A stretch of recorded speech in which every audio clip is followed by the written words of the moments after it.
നമസ്കാരം. തിരുവല്ല മീഡിയ വാർത്തകളിലേക്ക് സ്വാഗതം. അനുസരണശീലം പറഞ്ഞ കഥാപ്രസംഗത്തിന് തിരുവല്ല റവന്യൂ ജില്ലാ സ്കൂൾ കലോത്സവത്തിൽ 1ാം സ്ഥാനം. മാതാപിതാക്കളുടെ വാക്കുകൾ അനുസരിച്ചില്ലെങ്കിൽ ജീവിതം പരാജയമാകുമെന്ന സന്ദേശം ഉൾക്കൊണ്ട കഥാപ്രസംഗം അവതരിപ്പിച്ച Thiruvalla Kavumbhagam Devaswom board higher secondary സ്കൂളിലെ 9ാം ക്ലാസ് വിദ്യാർത്ഥിനി അമൃതശ്രീ വി പിള്ളയുടെ കഥാപ്രസംഗത്തിന് 1ാം സ്ഥാനം. മഹാഭാരതത്തിലെ ദുര്യോധനൻ്റെ കഥ സുയോധനൻ എന്ന പേരിലാണ് അമൃതശ്രീ അവതരിപ്പിച്ചത്. UP ജില്ലാതലത്തിൽ കഥാപ്രസംഗത്തിൽ 1ാം സ്ഥാനം നേടിയിട്ടുള്ള അമൃതശ്രീ ഇത്തവണ കാതികൻ ഡോക്ടർ രാജേഷ് കെ പുതുമനയുടെ കഥയാണ് അവതരിപ്പിച്ചത്. സഹപാഠികളായ അഭിഷേക് ധർമ്മൻ, R ആരോമൽ, മനു S കുമാർ, അഭിഷേക് ജയപ്രകാശ് എന്നിവരായിരുന്നു പക്കമേളം. കഴിഞ്ഞ വർഷം സംസ്ഥാന കലോത്സവത്തിൽ അക്ഷരശ്ലോകം A ഗ്രേഡ് ലഭിച്ചിരുന്നു. ദൃശ്യമാധ്യമ പ്രവർത്തകനായ തെള്ളിയൂർക്കാവ് മാവിലേത്ത് വിനോദ് കുമാറിൻ്റെയും ഇതേ സ്കൂളിലെ ഹൈസ്കൂൾ അധ്യാപിക ശ്രീലേഖ S കുറുപ്പിൻ്റെയും മകളാണ് അമൃതശ്രീ. ഇത്തവണ കഥാപ്രസംഗം കൂടാതെ അക്ഷരശ്ലോകത്തിനും അമൃതശ്രീക്ക് ഫസ്റ്റ് A ഗ്രേഡ് ലഭിച്ചിരുന്നു. നമുക്ക് അമൃതശ്രീയുടെ വിശേഷങ്ങൾ കേൾക്കാം. Hello Amritashree, congrats. ഇടുക്കി കുട്ടിയാണല്ലേ?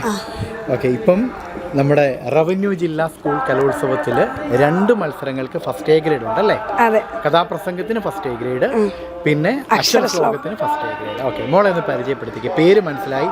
ഏത് സ്കൂളാണ്? ഞാൻ ദേവസ്വം ബോർഡ് കാവുംഭാഗം തിരുവല്ലയിലെ 9ാം ക്ലാസ് വിദ്യാർത്ഥിനിയാണ്. ഓക്കെ. അച്ഛൻ്റെ പേര്? അച്ഛൻ്റെ പേര് MK വിനോദ് കുമാർ. അമ്മയുടെ പേര്? അമ്മയുടെ പേര് ശ്രീലേഖ S കുറുപ്പ്. ഓക്കെ. ഒരാളെ ഉള്ളോ? ചേച്ചിയുണ്ട്. ചേച്ചിയുടെ പേര്? ചേച്ചിയുടെ പേര് കൃഷ്ണശ്രീ. എന്ത് ചെയ്യുന്നു? ഡിഗ്രി ഫൈനൽ ഇയർ വിദ്യാർത്ഥിനിയാണ്, കോട്ടയം CMS. ഈ കഥാപ്രസംഗം എന്തു നമ്മൾ ഈ തവണ അവതരിപ്പിച്ച വിഷയം? കഥാപ്രസംഗം മഹാഭാരതം ബേസ് ചെയ്ത് പുരാണ കഥയാണ്. സുയോധനൻ എന്നാണ് കഥയുടെ പേര്. സുയോധനൻ.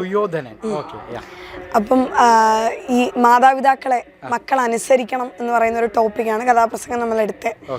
അതിൽ എൻ്റെ കൂടെ 4 ഓർക്കസ്ട്ര ടീംസ് ഉണ്ടായിരുന്നു. നമ്മുടെ സ്കൂളിലെ അവരുടെ പേര് ചിപ്സി കൊണ്ടിരുന്നത് സിദ്ധാർത്ഥ് ധർമ്മൻ, തബല ആരോമലാർ, അതുപോലെ തന്നെ symbol Manu S Kumar, harmonium Abhishek Jayaprakash. എത്ര നാൾ എടുത്തു നിങ്ങൾ പ്രാക്ടീസ് ചെയ്യാൻ? 1.5 മാസത്തോളം എടുത്തു. ഭയങ്കര കഷ്ടപ്പെട്ട് അധ്വാനിച്ച് നേടി എടുത്തതാണ്. പഠിപ്പിച്ചത് അച്ഛനാണ്. അച്ഛന് കലാരംഗത്തുള്ള ആളാണോ? കലാരംഗത്ത് ഉള്ള ആള് അല്ലെങ്കിൽ പോലും ഇത്തരം കാര്യങ്ങളോട് വളരെ ഇഷ്ടമാണ്, കലയോട് ഇഷ്ടമാണ്. ഇത് ആദ്യമായിട്ടാണോ കഥാപ്രസംഗത്തിന് ഫസ്റ്റ് കിട്ടുന്നത്? അല്ല, UP-ൽ 7ാം ക്ലാസ് വെച്ചിട്ട് ഫസ്റ്റ് A ഗ്രേഡ് കിട്ടിയതാണ്. ഓക്കെ. പിന്നെ അടുത്തത് അക്ഷരശ്ലോകം. First A grade. അതെ. ഓക്കെ. എത്ര നാളായി ഇത് അഭ്യസിക്കാൻ തുടങ്ങിയിട്ട്? 5 വർഷത്തോളമായി. ആരാ നമ്മുടെ ഗുരു?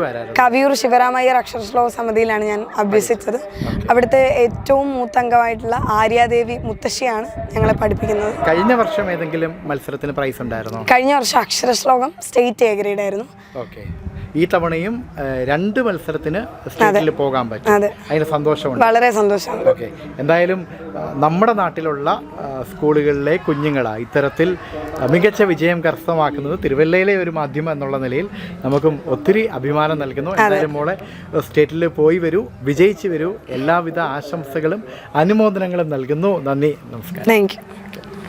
News desk, Thiruvalla media.